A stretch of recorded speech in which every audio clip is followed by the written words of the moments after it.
So Henry, very nice to meet you. You are from Riedstra's violin shop. Yes. You said you guys have been here quite a while. How long have you been around? We bought this store in 2000, and we've had our shop in Stratford since 1978. Okay. Before that, I was in London and Waterloo and Elmira. Oh, all over the Started place. in '73 with the Wow. violins. Yeah. Before that, I did brass and woodwinds, and Brass and woodwinds. I still do yeah. brass and woodwinds, but violins is our specialty. Violins is especially Yeah. nice. And you said you both maintain but also make them? Yes. Well, you don't So- get very many made. It takes about 200 hours to make a violin. To make a violin, wow. So in between repairs, you get a little bit of time here and there where you can work on your own You can instruments. think on your own, So if you yeah. get one per year made, that's usually good when you're running a business. I believe it. Do a lot of people ask for the custom made ones, or We do sell about 20 to 30 violins a month, and Wow. out of that, probably 2 or 3 would be custom made ones. So custom made? Yeah. Wow, that's intense. So I'm guessing it's quite an involved process. Do they get to like pick out the wood and all that stuff as well, or yes, do they... sometimes they want to have a choice of the wood, but usually they leave that up to me. They'll just say we'd like something with a 1-piece back, or Oh, or okay. a 2-piece back, or we want really high grade wood. Some of it depends on what they can afford too, because the wood can vary in price for one violin from $200 or $300 up to $1,000. Up to 1,000, yeah. You so- know, just for the wood before you even make an instrument. Really? But most of our time is spent in doing repairs and restorations. And doing repairs. Yeah, Nice. and selling other instruments that we've restored and that we've bought in. Famous instruments and used and cheap instruments as well. So we do the whole line. Okay, gotcha. Student to professional. Anyone who wants to make some sounds, they can come to you. Nice. That's right, yeah. That's awesome. So you were telling me you started into music at a very young age, right? Yeah, I was So- basically born into it. My grandfather was a musician all his life and a composer, and Oh, serious? that was my mother's father, and then my mother was a concert violinist and concertmaster here in Kitchener-Waterloo. Oh, okay. And before that, she was concertmaster in New Brunswick, and before that, my mother played in the orchestra in 's-Hertogenbosch in the Netherlands, where I was born. Really? Yeah. Oh, okay. So you, And my dad is also a musician full-time. wow. Yeah. So it definitely runs in the family. Well, he was the French horn player, which is why I ended up playing oboe and various other brass and woodwind instruments. Even before I was 18, I had played pretty well all the instruments, learned to play them. Oh, wow. Yeah. Nice. How did you find it? I enjoyed it because it's challenging learning something new. I always like new things, and anything that's challenging is up for me. Is that for you? I believe it. Yeah.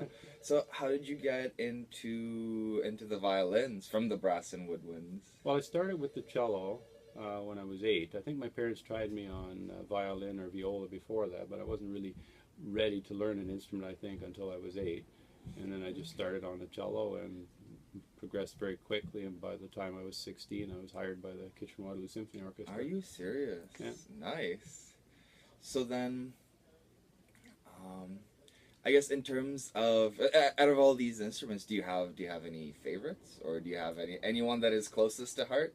I still play the cello in a small orchestra called the Blythe Festival Orchestra, which is a small chamber orchestra that plays 5 or 6 concerts a year.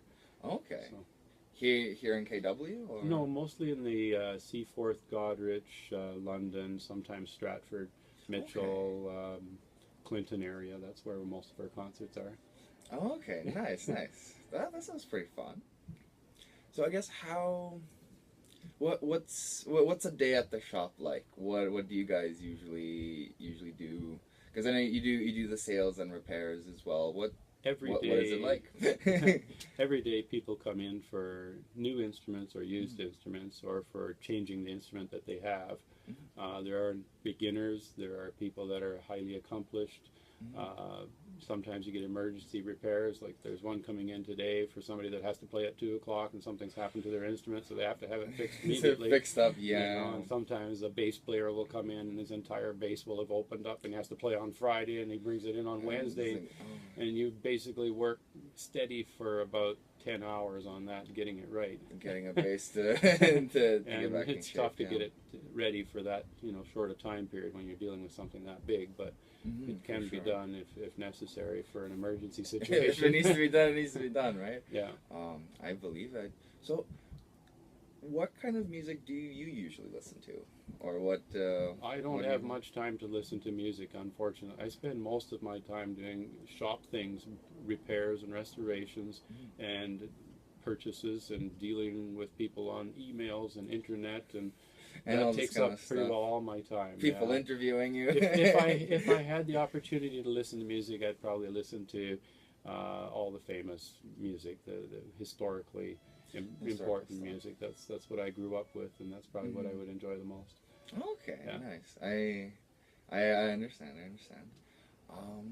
Okay, good. That's actually all for my quick questions. Anything else you'd like to add for our audience here? We also do a lot of rentals. Okay. And we probably have 100 instruments, or maybe more. I don't know. You'd have to ask my wife. Rent it out. Okay. And I do appraisals of instruments as well. So people will bring me instruments that have been in their family and they don't know what it is. And sometimes they'll come in and they think it's something really, not very expensive, and they just want to sell it for $100, and it turns out I tell them it's worth, $10,000, and you shouldn't sell it. And sometimes they'll want to fix it up and sell it anyway, and other times they just soon fix it and keep it in their family. And might as well keep it, And sometimes they come in with the opposite situation. Actually, that happens more often, where somebody comes in to check out an instrument because somebody else has told them it might be worth a lot, and it turns out it's not. It's just like $100 violin or something. That happens too, But we have made some people very happy occasionally. It's like, actually, don't sell this for $100. Have you seen any specific instrument that just was quite a piece of history? Was there one that stuck out with you? Well, we've been fortunate to have about 20 instruments that were made by the famous makers in Italy and Cremona. Really? Yeah, so we've had Carlo Bergonzi violins, we've had about 15 different Stradivari violins. Are you serious? I've sold a couple, and we've had a Guarneri del Gesù, and they've come in for repairs, but most often they come in if I have a customer that's looking for something really major like that. Oh, okay, gotcha. And they sell for very high amounts. I believe it. And we don't sell that many of them, but it's nice to have them in the shop when they do come. Yeah. Sounds good. I can imagine to actually see an original piece like that on your table there. Yeah. Well, even those violins, they're worth millions, but they still need to be repaired and restored and cleaned up and everything else. Just like anything else, I believe so we treat every instrument with great respect, whether it's a cheap one or a really, really expensive one. Really expensive one. Try to do, really fine work on everything that we do. Justice, for sure. Awesome. Well, thank you so much for the chat. It was you're very welcome. nice to meet you. Nice to meet you.